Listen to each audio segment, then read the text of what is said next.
Vamos a comenzar con el tema de pie equinovaro congénito. Mi nombre es García Tolama Jessica Lisset.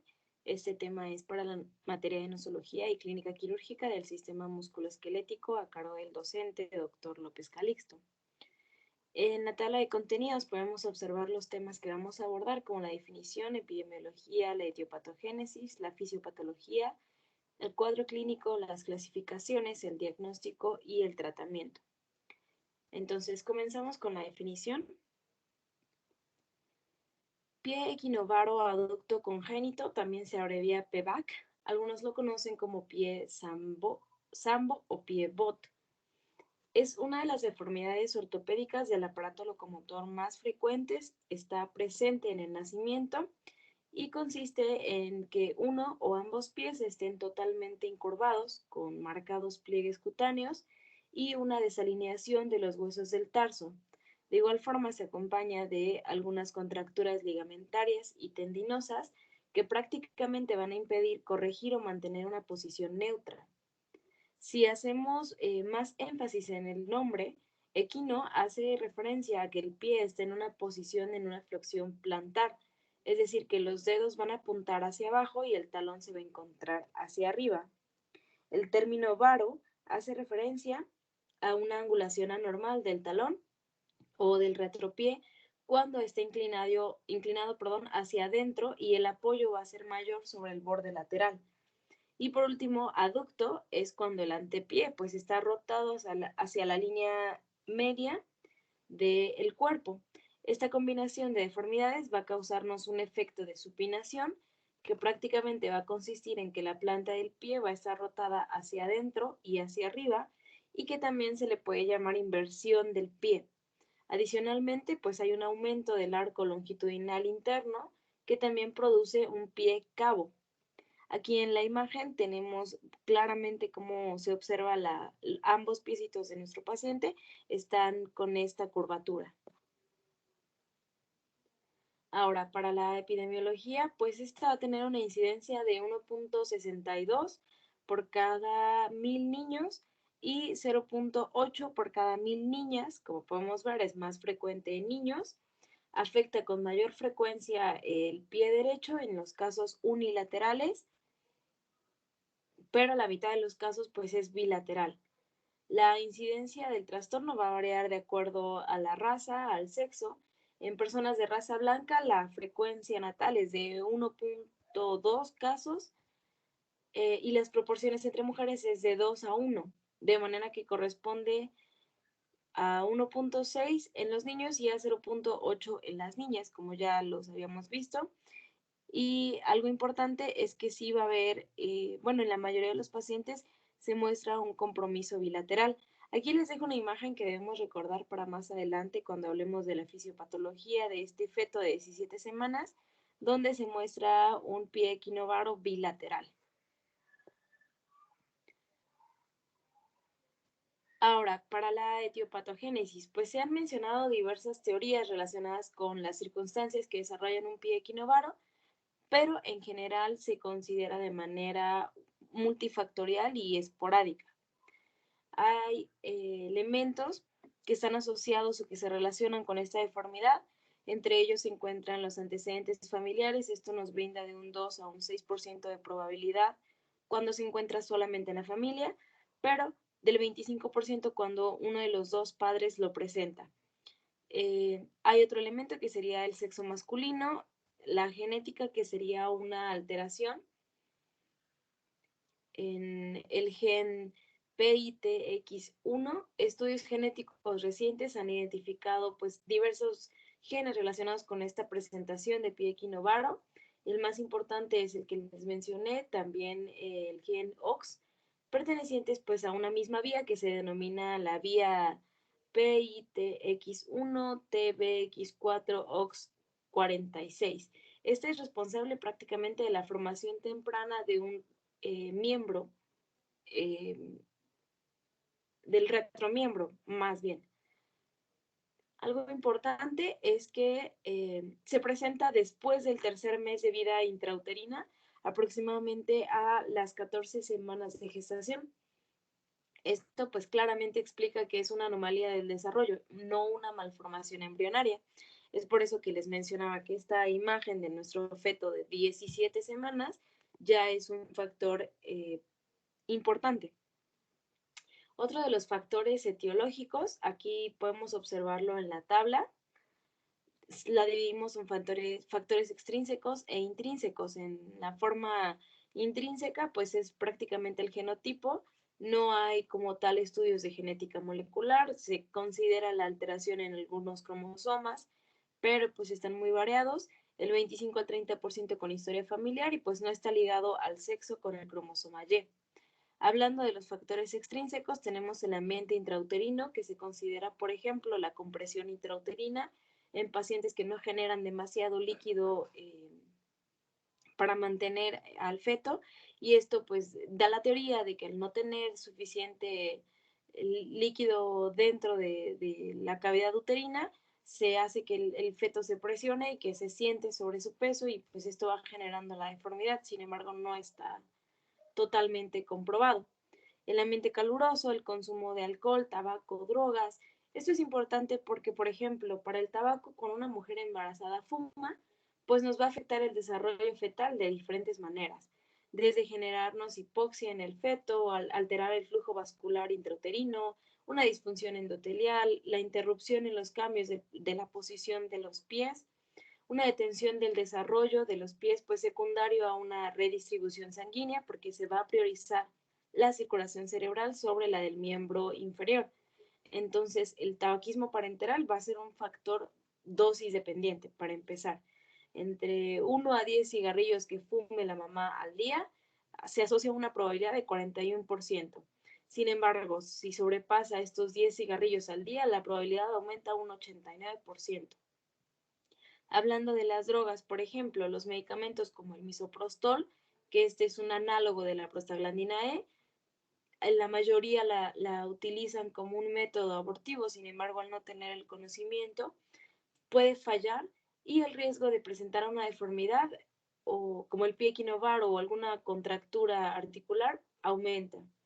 Algo importante también que no se menciona aquí son las infecciones. En un artículo mencionan que en Brasil se registraron 17 lactantes con una infección por Zika que sugiere un patrón de deterioro articular relacionado con el pie equinovaro. Y bueno, por último tenemos una radiación electromagnética, esta relacionada pues más que nada, por ejemplo, al ambiente profesional o laboral de la madre.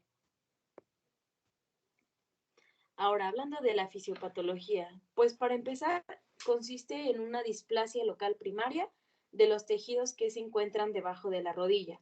Esto va a provocar un incremento en las fibras de colágeno y de los fibroblastos, en los ligamentos y en los tendones, que a su vez nos va a generar una atrofia muscular. Y esto se traduce como una tracción excesiva del músculo tibial posterior, del sóleo, de los gemelos, del tibial anterior, de los flexores largos de los dedos, y esto va a provocar que los ligamentos posteriores y mediales del tobillo y del tarso se encuentren engrosados y se encuentren rígidos. Anexo a esto, pues el calcáneo y el escafoides van a tomar una forma de aducción e inversión. Aquí en la imagen les dejo más que nada los componentes que se destacan en esta alteración. Ahí podemos ver tanto las deformidades de los huesos como también de algunos ligamentos.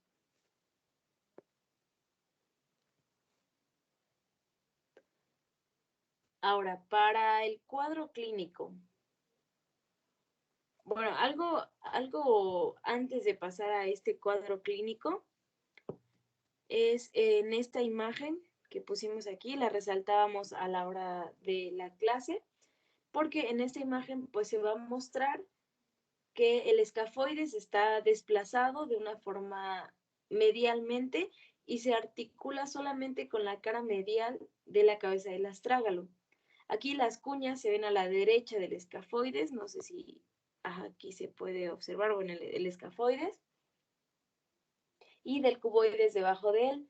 En este caso, la articulación calcáneo-cuboide está dirigida posteromedialmente y las 2/3 partes anteriores del calcáneo se ven debajo del astrágalo. Algo importante también es que los tendones del tibial anterior, del extensor largo del dedo gordo y del extensor largo de los dedos están desplazados de forma medial. Entonces nos está dando esta forma tan característica de la alteración. Ahora, cuando regresamos a la clínica, pues ya lo vimos, ¿no? Hay una deformidad aparentemente notable a primera vista, una intensidad variable de acuerdo a los pacientes, a los factores que ya mencionamos, y aunque los huesos del tarso son interdependientes mecánicamente, la deformidad es multiplanar, la vamos a describir de forma independiente en tres conceptos, que para empezar, pues es el equino, es lo que mencionábamos al inicio, es la deformidad del retropié. Aquí vamos a optar una flexión plantar, la punta se va a descender, el talón va a ascender, ese es el primer punto. El segundo es el varo, que es la desviación compleja, va a consistir en una aducción y una inversión del calcáneo por debajo del astrágalo, que nos da como resultado que se eleve el borde interno del pie y que baje el del externo. Y por último tenemos el aducto, que es la desviación del antepié hacia la línea media del cuerpo. Esto nos va a tener un eje en movimiento sobre las articulaciones tarso-metatarsianas, y algo también característico que mencionan las bibliografías es que se observa una forma como de riñón. De hecho, aquí en la imagen, la línea verde lo puede describir esta forma de riñón. Algo también importante es que hay una torsión tibial interna. Entonces, esta rotación de la porción distal de la tibia en un plano transverso hace que el maleolo peroneo se adelante con respecto al tibial. Los niños con pie zambado que no se tratan de forma adecuada o que simplemente no tienen un tratamiento, van a caminar sobre el borde lateral o sobre las puntas de los pies. Y esto al final les va a generar la formación de callosidades que pues tienen un potencial de infección muy alto, no solamente de la piel, sino también de los huesos. Y algo importante es que se imposibilita la capacidad de llevar un calzado normal. También se puede presentar alguna atrofia de la musculatura de la pantorrilla. Esto es lo que mencionábamos. Aquí es una imagen de la extremidad más afectada. Bueno, en esta imagen nos menciona que las extremidades que están más afectadas se pueden mostrar más delgadas, por ejemplo, en este caso 1.3 centímetros más pequeño, 4 milímetros más angosto y la pantorrilla está 2 centímetros más delgada. Aquí vemos el aducto, el cabo, el varo y la torsión tibial. Ahora, hay diferentes clasificaciones. En este caso vamos a ver la clasificación tipo 1, tipo 2 y tipo 3. La tipo 1 es prácticamente una deformidad relativamente blanda que conserva los pliegues cutáneos normales, que contiene una estructura ósea, muscular, capsular y tendinosa normal, que sí responde al tratamiento conservador y que difícilmente presentará una recurrencia de la deformidad. De tipo 2, que es el tipo clásico, se va a presentar en dos clasificaciones, que es la tipo 2B, y este es blando, y el tipo 2D, que es atípico. Aquí lo importante es que ya se presenta una displasia. El tipo 3 prácticamente es intensamente displásico y existen algunas alteraciones congénitas. Otra de las clasificaciones que más se utilizan es la clasificación de Di Meglio. Esta se basa prácticamente en el aspecto físico del pie. Consta de 20 puntos que califican del 1 al 4 al equino, la aducción del antepié, el varo y la rotación del bloque calcaneopedal.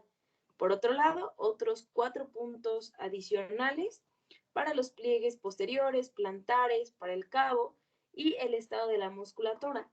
Algunos pues autores lo mencionan muy complejo de aplicar y sobre todo algo confuso. Aquí se ve una imagen de las rotaciones o los grados en los que se evalúa tanto el equino como el varo, y esta clasificación a su vez pues lo determina como benigno, moderado, intenso o muy intenso dependiendo del puntaje que se obtenga. Aquí esta es otra imagen, esta pues, prácticamente se ve la evaluación Con esta escala, en la primera imagen de la izquierda, se ve para empezar la rotación que se tiene y ahí se ven los grados y el puntaje que se le va a ir dando, ¿no? De ahí la elevación del pie y del talón y por último la rotación hacia la línea media del cuerpo.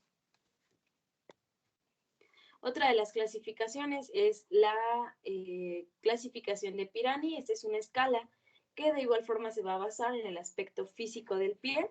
Esta es una escala internacional, va a constar de 6 puntos. Es la utilizada para la valoración de cara al tratamiento conservador de Ponseti, que lo vamos a ver más adelante. Pero esta evalúa, por un lado, pues 3 aspectos morfológicos del retropié. Para empezar, la rigidez del equino, la gravedad del pliegue posterior y el vacío de la almohadilla del talón. Y por otro lado, eso es del retropié. Del medio pie va a evaluar la gravedad del pliegue medial, la curvatura del borde lateral y la reductibilidad de la cabeza del astrágalo. La puntuación de 1 corresponde a una deformidad pues severa. De 0.5 puntos es el caso de una deformidad moderada y si no hay deformidad pues no se asigna ningún punto.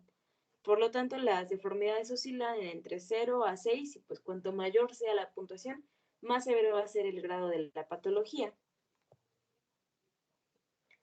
Ahora, antes de pasar al diagnóstico, el diagnóstico diferencial, tenemos que hacerlo pues no solamente con la vista, sino también con estudios, porque por aquí vemos, por ejemplo, que un diagnóstico diferencial puede ser la falta de corrección.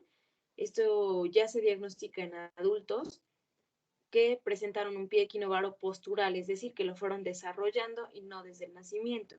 Otro de los ejemplos son las secuelas de una poliomielitis, antecedentes de un mielomeningocele o alguna parálisis cerebral infantil que no se haya diagnosticado. Anteriormente mencionábamos la adherencia de otro síndrome congénito, como puede ser el síndrome de Mobius, de Freeman-Sheldon, de Streeter y de Larsen, antecedentes, por ejemplo, de artrogriposis o que se presente con alguna displasia ósea.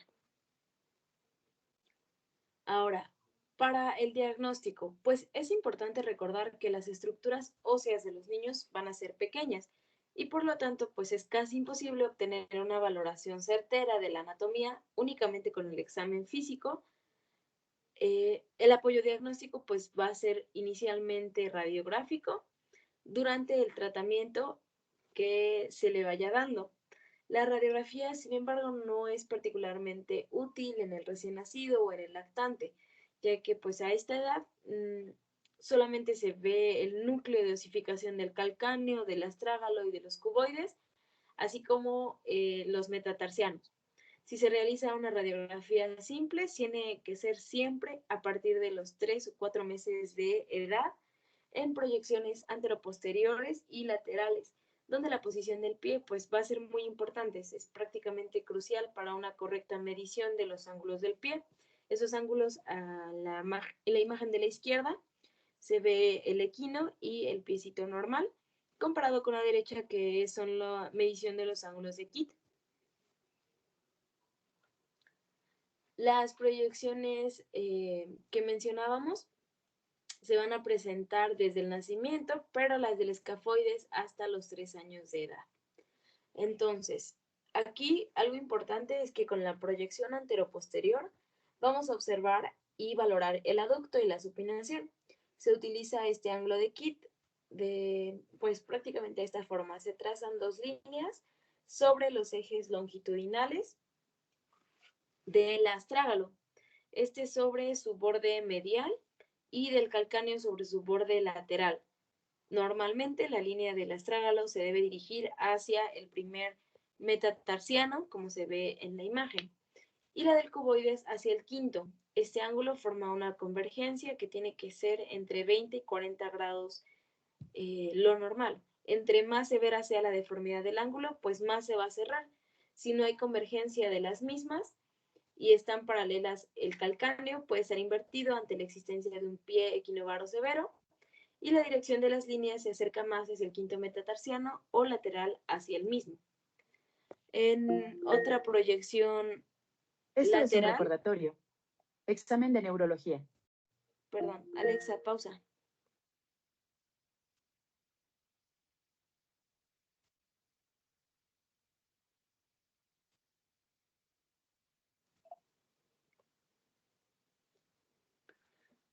Perdón. En una proyección lateral, pues podemos corroborar que el equino, la supinación y la aducción estén presentes. En esta proyección se trazan prácticamente dos líneas de los ejes del astrágalo calcáneo. En el sitio donde convergen se mide este ángulo, el cual lo normal debería ser de 35 a 50 grados. En los pies ambos el ángulo se acerca más al cero, así que pues hay mayor seguridad de que existe un mayor paralelismo de dichas líneas. Algo también importante es que el ángulo taleocalcáneo normalmente es de 25 grados o menor. Y pues aquí lo importante o este diagnóstico lo vamos a utilizar trazando pues estas líneas desde el eje mayor del astrágalo hasta el margen inferior del calcáneo. Ahora, cuando hablamos de otro tipo de estudios de imagenología, por ejemplo, nos preguntamos sobre el ultrasonido. Pues, no se recomienda porque antes de la semana 20 no se recomienda. Sin embargo, a partir de esta semana y antes del nacimiento, nos brinda un valor predictivo positivo del 80%. Por otro lado, una resonancia magnética, la mayoría de los bibliografía y autores mencionan pues que no es necesaria porque algunas veces solo se da por fines docentes o para evidenciar alguna otra deformidad que esté presente. Por ejemplo, que esté presionando algún nervio específico o eh, algún paquete vascular. Pasando al tratamiento, pues para empezar tenemos el tratamiento conservador, que es el método de Ponseti. El objetivo de los tratamientos se menciona en numerosos artículos y es la corrección temprana y completa de una deformidad. Y eso se consigue pues de una manera efectiva a partir de diferentes tipos de tratamientos, como ya lo vamos a ver. Comenzamos por el conservador, pero al final del día lo importante es tener un pie estético, funcional, indoloro. Y es interesante que esta corrección evite la pérdida del movimiento y la fuerza de una extremidad y que se mantenga pues en el tiempo hasta un desarrollo completo del niño. Algo importante es que el tratamiento pues ha variado a lo largo de los años, habiendo discrepancias entre cuál de ellos es mejor, si un tratamiento conservador o uno invasivo. Sin embargo, actualmente las intervenciones quirúrgicas pues están quedando dirigidas para aquellos casos que son más complejos y el tratamiento conservador es la primera línea de elección para este tratamiento, comenzándose tan pronto como sea posible en la primera semana tras el nacimiento y una vez que se diagnostica. Entonces, este método conservador de Ponseti es una técnica que se desarrolló por Ignacio Ponseti en los años 40. Es un tratamiento que se lleva a cabo para la corrección del pie equinovaro congénito. Brinda muy buenos resultados, se inicia en los primeros días de vida, tan pronto como es posible nuevamente. Y esta técnica pues está compuesta por una serie de manipulaciones, enyesados. Algunos pueden llegar a usar una tenotomía aquilea o no. Y sobre todo el uso de una órtesis que mantenga el pie en una abducción. La etapa inicial de esta técnica es la corrección del cabo para poder alinear la primera línea con el retropié. Después, pues de forma simultánea, se corrige la aducción, el varo y la inversión. La deformidad en equino debe corregirse junto con la aducción y el varo porque no existe una manipulación exclusiva para ello. Se repiten semanalmente junto con los enyesados que se deben cambiar cada 5 a 7 días hasta lograr una corrección completa de la deformidad. Una vez retirados los yesos, se debe llevar a cabo una órtesis que mantenga la abducción del pie y que con ello se evite el riesgo de una recaída o una recurrencia de la deformidad. Esta órtesis, los 3 primeros meses se utiliza, aquí tenemos unas imágenes, se va a utilizar durante las 23 horas del día y después durante 12 horas o las horas de sueño o las siestas y después se va quitando simultáneamente hasta alcanzar los 4 años de edad. Aquí podemos observar un progreso muy evidente en un pacientito en la imagen de la derecha. Se observa el antes, la colocación del primer yeso y el resultado después del segundo yeso. Aquí, por ejemplo, en la imagen de la izquierda se observa cómo un paciente tiene una serie de enyesados que le van corrigiendo eventualmente la postura. Esta es una férula ortopédica de Ponseti que se tiene que utilizar, esta es la órtesis que les mencionaba, se tiene que utilizar durante 23 horas al día y eso es muy importante mencionarlo a los papás porque la mayoría no lo creen tan importante o porque algunas veces al ver al paciente muy irritado o muy adolorido deciden quitársela por a lo mejor 1 o 2 horas y eso afecta y retrocede mucho a su tratamiento. Estas son otras imágenes muy bonitas en donde el antes, el paciente se ve totalmente flexionado el pie y el después donde logra totalmente tocar la planta del pie, la superficie.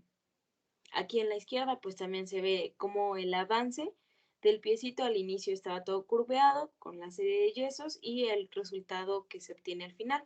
Es por eso que este es el método principal o el estándar para poder abordar estos casos, sobre todo porque es conservador, aunque es de forma muy tardada, por así decirlo, es el que mejor obtiene resultados.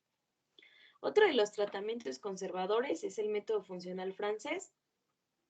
Este se basa en manipulaciones diarias de la piel del recién nacido, seguido de unas inmovilizaciones usando cinta adhesiva para mantener las correcciones que se alcanzaron a través de estos estiramientos manuales. Estas inmovilizaciones van a permitir pues cierta movilidad, aunque mantienen el pie en una posición corregida. Para mantener la corrección hay una atención especial en la estimulación de los músculos peroneos y también se introduce el uso de una máquina de movimiento continuo durante las horas de sueño para pues ayudar al paciente al estiramiento. Este tratamiento es continuo durante los primeros 2 meses y después se realiza 3 días a la semana hasta llegar a los 6 meses. Cuando se alcanza una corrección satisfactoria, se instruye a los papás para que continúen pues, con los ejercicios diarios, más el uso de una férula nocturna, hasta que el niño comience a caminar o comience a andar. Estas correcciones a través de la liberación de los tejidos blandos no tienen muy buenos resultados porque las cicatrices que con frecuencia se realizan llevan a una contractura que pues prácticamente termina en una recurrencia de la enfermedad y estas pues son diferentes a las que ya les había mencionado con el yeso. Como podemos ver, aunque nos brinda la facilidad del movimiento y no tener tanta rigidez por parte de las extremidades, no brinda unos resultados tan efectivos como el método anterior. Aquí se observa cómo hubo una manipulación en la parte de la piel y de los músculos peroneos y al final se pone esta cinta para poder prevenir que no se pierda la postura obtenida. Ahora, para el tratamiento quirúrgico, pues para empezar tenemos una tenotomía percutánea del tendón de Aquiles. Esta prácticamente consiste en corregir el equino cuando el cabo, el aducto y el varo pues ya están corregidos, pero el tobillo no se puede mover más de 10 grados por encima de una posición neutral. Esta tiene diferentes indicaciones. Al equipo quirúrgico que se utiliza, pues es una hoja de bisturí del número 11 o del número 15, o otra hoja pequeña, pues para no dejar tantas cicatrices y sobre todo por la edad del paciente que estamos abordando. Se prepara la piel y el pie completamente con un antiséptico. Un asistente apoya a mantener el pie por los dedos con una mano y el muslo con la otra mano. Se utiliza una cantidad muy pequeña de anestesia local que se inyecta cerca del tendón. No se debe inyectar mucho para no perder el tacto del tendón y hacer pues más complicada la intervención. Posteriormente Posteriormente se hace una incisión en el punto del lado medial y dirigido anterior del tendón. Se tiene que mantener el plano de la hoja paralelo al tendón y la inserción se hace una primera incisión que va a causar una incisión longitudinal pequeña. Esta tiene que ser muy gentil para no hacer una incisión grande en la piel. Entonces, ya que hicimos esto, es importante recordar que la envoltura del tendón no se corta, se queda completa y se gira la hoja para que el filo esté dirigido hacia la parte posterior del tendón. Ahí se debe sentir un salto cuando el filo va a cortar este tendón. Y una vez obtenida una posición o la posición deseada, se coloca el último yeso que se debe utilizar durante 3 semanas. Este tiene que ir, aquí está la imagen, no, perdón. Bueno, no puse una imagen del yeso, pero ese debe ir desde los dedos del pie hasta la región inguinal con la rodilla flexionada. Luego de estas 3 semanas se retira el último yeso, los padres acuden a su cita y se quita pues como de costumbre, ¿no? Algo importante es que ya deben llevar lista una férula ortopédica, que es la que se muestra en la imagen de la izquierda, y esta se utiliza inmediatamente luego de que los yesos se han retirado y ya se explica prácticamente el tiempo que se utiliza. Algo característico de esta férula es que la barra debe ser de largo suficiente para que los talones de los zapatos estén a la misma altura de los hombros. Y un error común es prescribir una barra pues demasiado corta que al final del día va a incomodar al niño. Algo también característico es que la curvatura debe ser de 5 a 10 grados con una convexidad baja hacia el niño y debe llevar los pies a una dorsiflexión. La férula se tiene que utilizar todo el tiempo, día y noche, por los primeros 3 meses, después de que el último yeso se ha quitado. Y este procedimiento, las manipulaciones y el enyesado y la tenotomía, prácticamente brindan una corrección excelente del pie, pero pues la naturaleza del pie zambado hace que si la férula no se utilice de forma indicada, hay un riesgo de recidiva de hasta el 80%. Sin embargo, si se utiliza de forma correcta, la férula, el riesgo de recidiva es menor a un 4%. Otra de las maniobras que tenemos es la liberación circunferencial de Mackay. Esta se podría utilizar en pacientes con meningocele y artrogriposis. Esta es una ventaja porque es una técnica anatómica. Sin embargo, nos muestra diferentes desventajas como las complicaciones cutáneas porque es pues localmente muy agresiva y eso nos puede dar como resultado una posible necrosis del astrágalo por una interrupción de la vascularización y una tasa del 8 al 20% de hipercorrección, quedando un talón totalmente vago. Otro de los métodos es la liberación posterior. Esta consiste prácticamente en el alargamiento de los tendones, la sección de la aponeurosis, las vainas tendinosas y las cápsulas articulares, cuya tensión o brevedad se va a oponer a la corrección de la deformidad. Y lo importante es que hay una zona de corte en Z del tendón calcáneo. Ahí están las imágenes de cómo se realiza. Otro método también es la disección posteromedial. Esta actúa en el tendón del tibial posterior, el flexor común de los dedos, los flexores propios del dedo gordo, el alargamiento del tendón de Aquiles, una capsulotomía posterior del tibio astragalino y subastragalino. Y estas serían las bibliografías.